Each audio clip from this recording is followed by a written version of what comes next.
Hoje nós vamos estudar o capítulo 9 do livro de Romanos. Este capítulo começa com Paulo falando sobre a incredulidade dos judeus. Paulo está angustiado, porque Paulo agora tem pleno conhecimento como se dá a salvação. Paulo sabe que a salvação agora se dá pela fé no Messias que veio, que é Jesus. Não há nenhuma dúvida disso mais para Paulo. E Paulo quer a todo custo convencer aos seus compatriotas para que eles também venham receber a salvação através da fé em Jesus. E ele começa dizendo: digo a verdade em Cristo, não minto, testemunhando comigo no Espírito Santo a minha própria consciência. Paulo tem plena consciência agora que ele tinha conhecimento da palavra de Deus, da Tanakh, do Antigo Testamento, da lei dos profetas. E ele sabe que aquilo que constava no Antigo Testamento sobre o Messias se concretizou na pessoa de Jesus. E através do Messias é que nós temos salvação e vida eterna. Ou seja, do Messias até a segunda vinda de Jesus, é a fé no Messias que já veio. E de Adão até a primeira vinda de Jesus, é a fé no Messias que viria. Tenho grande tristeza, incessante dor no coração. Ou seja, ele está partido, o coração partido, porque seus compatriotas não aceitaram o Evangelho de Jesus Cristo. E ele chega a dizer: porque eu mesmo desejaria ser anátema, maldito, separado de Cristo por amor dos meus irmãos, meus compatriotas, segundo a carne. Paulo chega a dizer: olha, eu preferia ser maldito e até para o inferno do que eu ver meus compatriotas todos sem aceitar a salvação de Jesus Cristo. É uma angústia muito forte que Paulo está passando. É mais ou menos aquilo. Muitas vezes nós sentimos essa angústia com nossos familiares quando nós, muitas vezes, entendemos que a salvação se dá por Jesus e as pessoas não querem Jesus. É muito difícil, irmãos. E ele vai dizer: são israelitas, pertencem-lhes à adoção, ou seja, eles foram um povo escolhido, né, separado por Deus. Também a glória, também as alianças que Deus fez, começando lá no Éden, com Abraão, com Noé. A legislação, a lei, a Bíblia. Ou seja, Deus preparou, né, essa palavra, inspirou homens em sonhos e visões. O culto, eles tinham o templo, eles tinham tudo, estava tudo preparado, as promessas de Deus. De Abraão veio Isaac, Jacó, de Jacó veio Judá, de Judá veio até o Messias, veio da geração. Ou seja, as promessas foram cumpridas, que o Messias viria dessa descendência, da tribo de Judá. Mas deles são os patriarcas, também deles descende o Cristo, segundo a carne, o qual é sobre todos Deus bendito, por todo sempre, amém. Então, Paulo está muito entristecido com tudo isso, né? Com a incredulidade dos judeus, porque não aceitaram, né, a palavra de Deus através de Jesus Cristo. Mas a rejeição de Israel não é incompatível com as promessas de Deus. Porque e não pensemos que a palavra de Deus haja falhado, porque nem todos os de Israel são de fato israelitas. Nós temos que entender uma coisa: muitas vezes nós pregamos a palavra de Deus e ninguém se convence da palavra de Deus. Mas uma coisa que nós temos que entender é que Jesus nos comissionou para fazer o ID. Quando eu vejo pastor dizendo: eu preguei já, muitos se converteram, comigo. Não, ninguém, pastor nenhum, ninguém é convertido por conta do pastor. Quem convence é o Espírito Santo. Nossa missão, que foi confiada por Jesus, é pregar a palavra de Deus. Nossa missão é pregar a palavra de Deus, mas quem convence é o Espírito Santo. É o Espírito Santo que convence do pecado, da justiça e do juízo. Nem por ser descendente de Abraão são todos filhos. Porque, na realidade, o filho de Abraão não é aquele da carne, não é aquele da laço de família. Filho de Abraão são aqueles, na realidade, é o Israel espiritual. É aquele que tem a fé de Abraão. Esse é que é os filhos de Abraão. Em Isaac será chamada a sua descendência, isto é, esses filhos de Deus não são propriamente da carne, mas devem ser considerados como descendência os filhos da promessa. Ou seja, os filhos de Abraão são aqueles que têm a fé de Abraão. Porque a palavra da promessa é esta: por esse tempo virei e Sara terá um filho. Deus tinha prometido que de Abraão seria uma numerosa nação, como as estrelas do céu. Mas eu fico pensando, uma mulher estéril, com 90 anos de idade, um homem já envelhecido com 100 anos, uma mulher sem regra, e dali sai um filho, Isaac, o filho da promessa, e dali sai uma geração numerosa, como Deus prometeu, que depois de uma grande seca vão para o Egito, passam 430 anos, como o próprio Deus tinha dito, que seriam peregrinos em terra alheia, e dali sai uma numerosa nação. Tudo isso é a mão de Deus, meus irmãos, a mão de Deus. Porque a palavra da promessa é esta: por seu tempo virei e Sara terá um filho, e não ela somente, mas também Rebeca, ao conceber de um só Isaque, nosso pai. Toda geração veio de Abraão, Isaque, e de Isaque veio Jacó, e ainda não era os gêmeos nascidos, não tinham praticado o bem ou o mal, para que o propósito de Deus quanto à eleição prevalecesse, não por obras, mas por aquele que chama. Já fora dito a ela: o mais velho será servo do mais moço. Aqui nós vamos entender que aqui não há a questão de predestinação ou eleição. Aqui nós temos duas nações.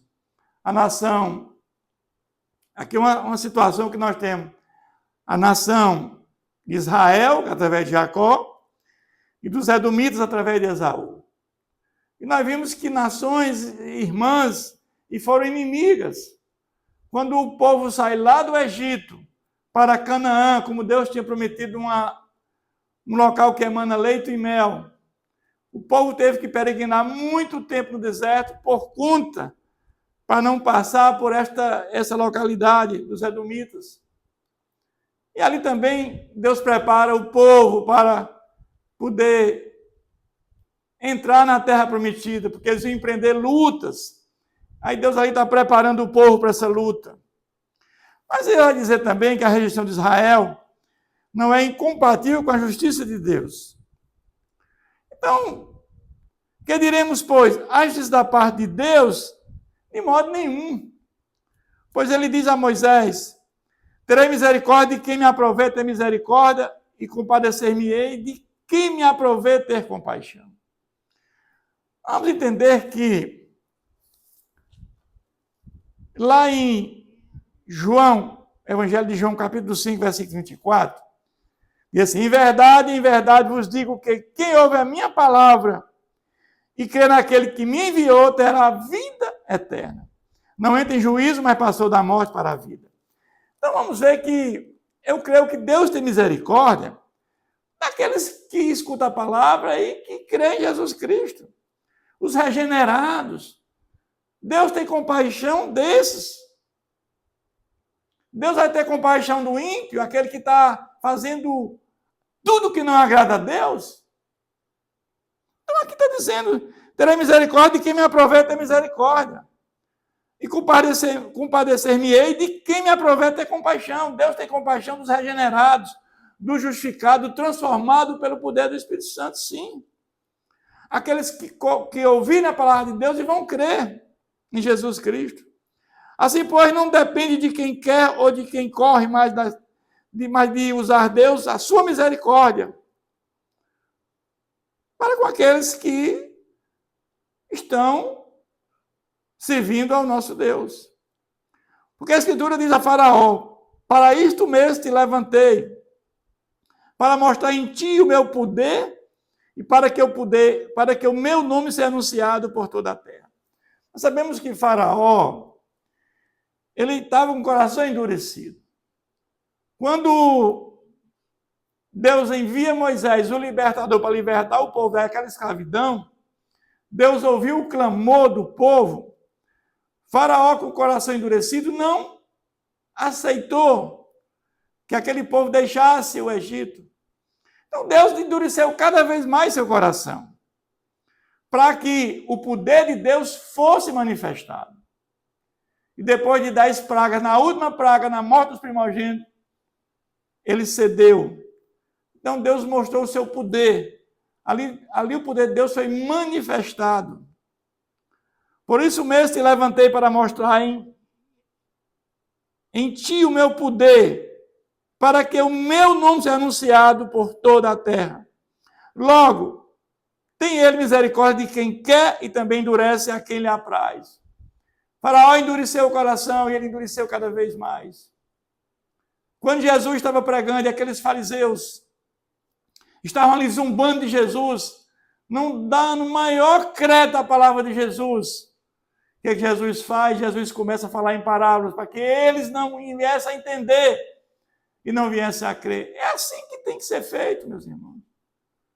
Nós não devemos perder tempo com quem não quer a palavra de Deus. Devemos perder, sim, tempo com quem quer ouvir e quem quer realmente fazer aquilo que agrada a Deus.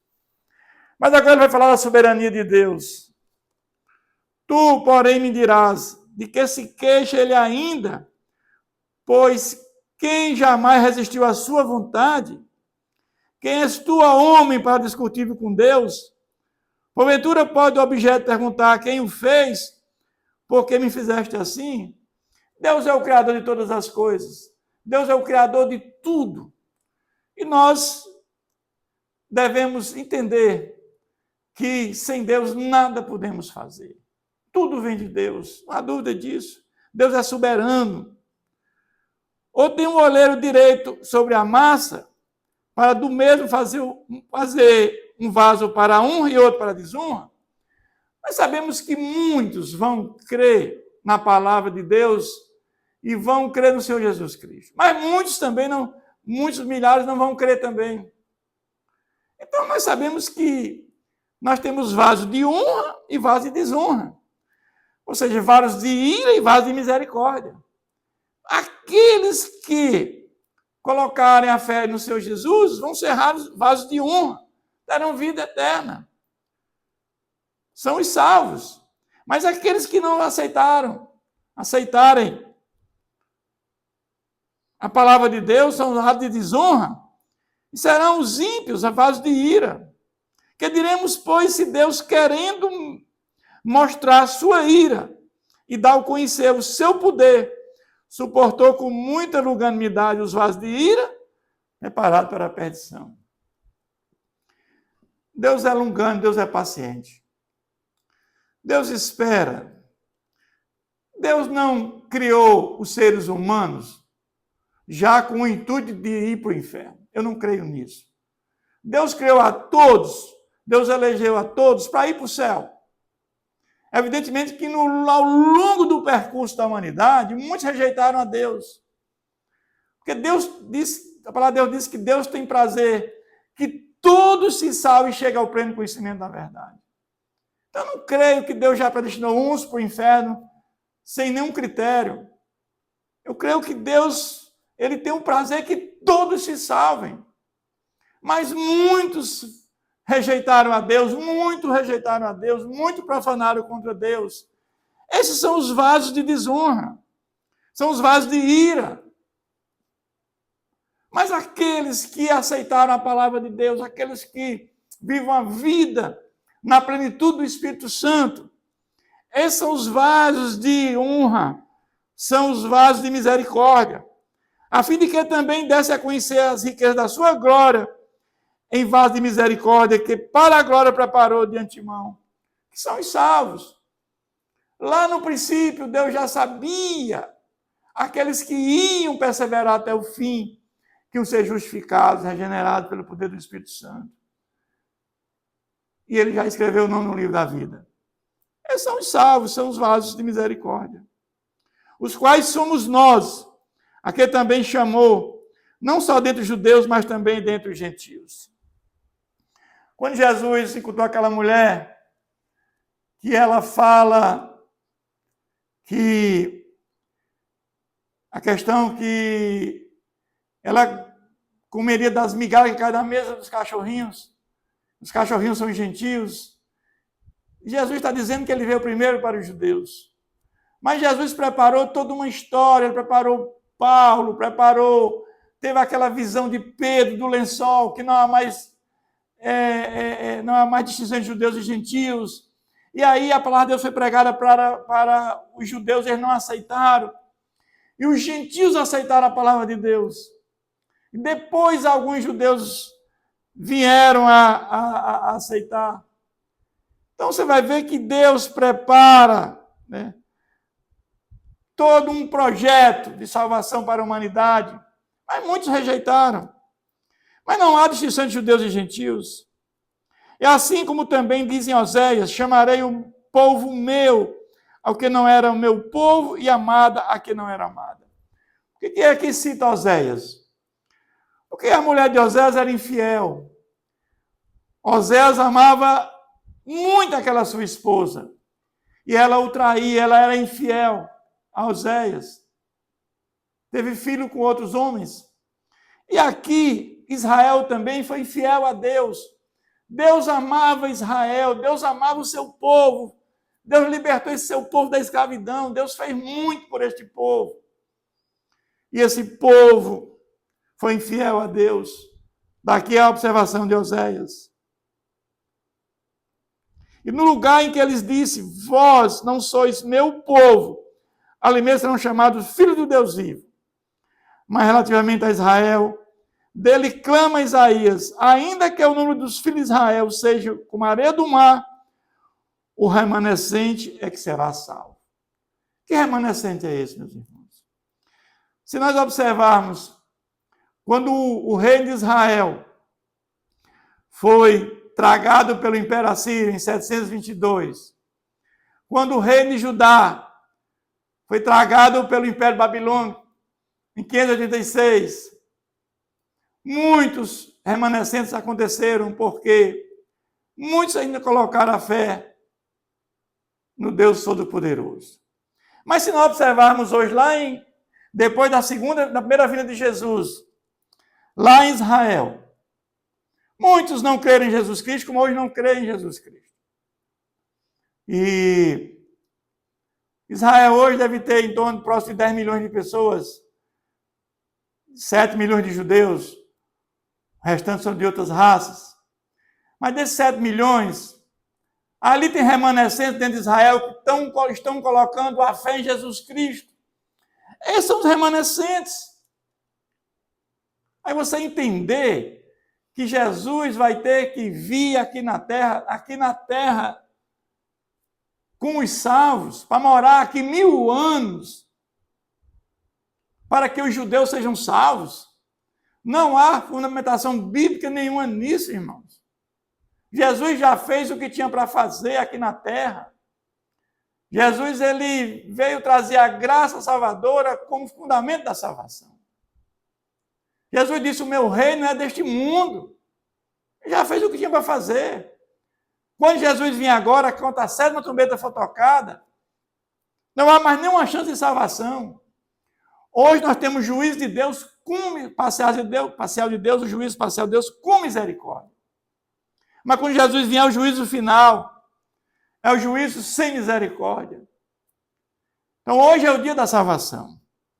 Então ele diz aqui que os remanescentes é que será salvo. Ou seja, esses que colocaram a fé em Jesus Cristo, que são os remanescentes, é que serão salvos. Que vão crer em Jesus como Senhor e Salvador das suas vidas. é o Israel espiritual. Porque o Senhor cumprirá a sua palavra sobre a terra, cabalmente e em breve. Como Isaías já disse, se o Senhor dos Exércitos não tivesse deixado descendência, ter-nos-ias tornado como Sodoma e semelhante a Gomorra. Não salvaria ninguém se não houvesse a descendência. Como Sodoma e Gomorra, né? Que apenas Jó e suas duas filhas se salvaram. Mas Israel é responsável pela sua rejeição. Que diremos, pois? Que os gentios que não buscavam a justificação vieram alcançá-la. Todavia, a que decorre da fé. Quando Paulo começa a pregar para os judeus, alguns aceitaram, mas a maioria não. E Paulo foi para os gentios. E os gentios, eles deram boas-vindas à palavra de Deus e muitos se converteram. Então, Israel, que buscava a lei da justiça, a salvação pela lei, pelas obras, não chegar a atingir a essa lei. Por quê? Porque não decorre da fé. A lei não salva ninguém. A lei apenas dizia que você era pecador. Porque ninguém conseguia cumprir a lei.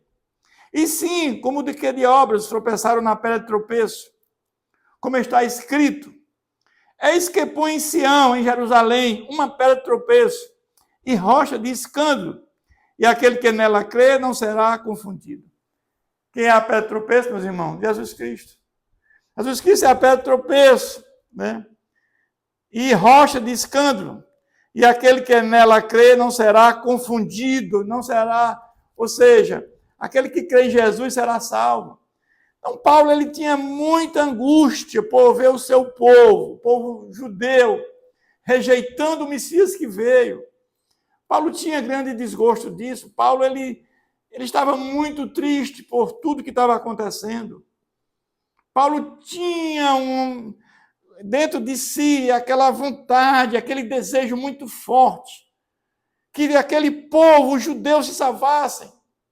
Mas quando Paulo também vai para os gentios aceitam a salvação de Jesus Cristo, né? Ele fica feliz por isso.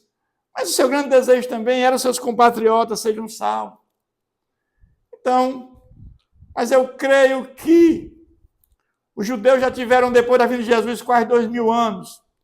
E lá tem muitos remanescentes ainda, já lá dentro de Israel. E muitos vão salvar. Mas aqui, como o texto diz, né, que muitos, aqueles que rejeitam Jesus Cristo, são os vasos de desonra, são os ímpios que vão perecer. E os remanescentes são aqueles vasos de honra, são os vasos de misericórdia, que vão estar um dia com Jesus por toda a eternidade. Que Deus continue nos abençoando.